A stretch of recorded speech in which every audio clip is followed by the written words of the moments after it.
Welcome back to your Feel Good Breakfast Show, and it is Health Tuesday. And towards the end of every year, the world raises awareness for Attention Deficit Hyperactivity Disorder, ADHD. Now, this is a time to celebrate all the progress that has been made in education as well as advocacy for the disorder. Now, there's a great amount of misleading information and myths about the disorder, and the biggest being that ADHD is not real. ADHD is in fact one of the most common neurodevelopmental disorders to occur during childhood. Now, we are joined this morning by educational psychologist Dr. Sharon Aitken, joining us in studio this morning to share her knowledge on this topic. And it's a very, very interesting topic. It is. Firstly, Sharon, thank you so much for being here this morning and shedding some light, because I think it's such a confusing topic that we're all kind of going through, and really just wanting to shed some light. So what is ADHD? Just to start it off, I mean, what is this thing that we all hear about, talking about it, and this myth and the legend itself? Tell us about it, please. I think everybody just thinks of ADHD as just being a concentration problem, but it's actually more than that. It's a chemical imbalance in the brain where with neurotransmitters such as dopamine. So it's actually a real thing. You heard we say that it's just a myth. I know, everybody likes to think it's just a fake thing, that teachers are just trying to put kids on meds, but in actual fact, it really is quite a serious neurological problem for the children in the classroom. If we had to unpack ADHD and the difference between ADD, do you mind just separating the two for us? So ADHD is actually the clinical diagnosis, that's what it's called, but ADD has come into sort of colloquial use. ADD is used just to describe the child that's more inattentive. So they're very quiet in the classroom. They struggle to pay attention, but they're not impulsive and they're not very fidgety and hyperactive. So that's basically the difference. Okay. But the full diagnosis would actually still be ADHD. Okay, and then you're mentioning a full diagnosis. So how do you actually get diagnosed with ADHD? I mean, are there things to potentially look out for? Are there signs or symptoms? Yes, and I think what I'd like to say here is it's very important to distinguish between concentration problems and ADHD. ADHD is just one type of concentration problem, the problem with the neurotransmitters. So if you're going to assess a child for ADHD, you really need to do a very broad assessment that takes into account a lot of other possible factors, such as, is there a visual problem, a hearing problem, sensory integration issues. So it does ideally require a full assessment. My assessments are usually about 4 to 5 hours before you even decide whether the child may be at risk for ADHD. And then there should be a monitoring process afterwards just to make sure that the interventions are working. So yeah, you would typically be looking at a child who's fidgety, can't sit still, impulsive in class, calling out, or your child who's just daydreaming and just not able to focus and finish tasks. From what age would you start diagnosing kids? So people do diagnose as early as 3 or 4 years in cases that are very extreme, but generally, rule of thumb is we don't start looking at ADHD as a full diagnosis until they've started school. Sure. Okay. Well, I've just gotten some awesome comments in this morning, because we actually proposed to our viewers at home if they knew anything about ADHD, Yes. number one, and if they had any questions for you.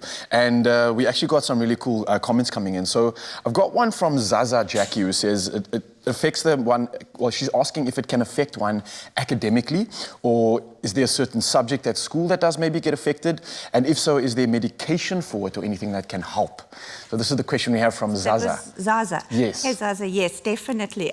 It does affect academics, particularly your more abstract subjects, because you're not able to pay attention as well. The more difficult terminology doesn't become sort of internalized in your brain. So into your long-term memory, you start getting forgetful. So definitely subjects like math and Afrikaans, it's a problem. And then, yes, there is medication. There's medications such as Ritalin, Concerta, and Strattera.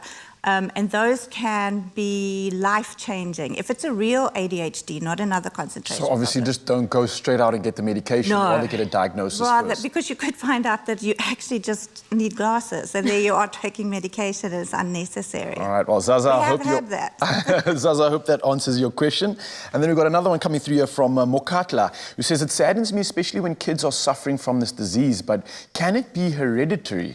That is the question. Yes, Yeah. it's often hereditary. There's a large genetic component, not always, but definitely in the children that I see, usually there's a family history, either their cousins, aunties, uncles, mom or dad.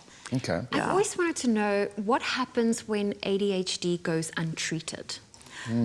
That leads to quite a lot of emotional problems, simply because you can imagine being a child who's hyperactive, and then they're constantly getting into trouble in class. So they sort of start to internalize a negative self-image, which ultimately can lead to things like depressed mood, suicide,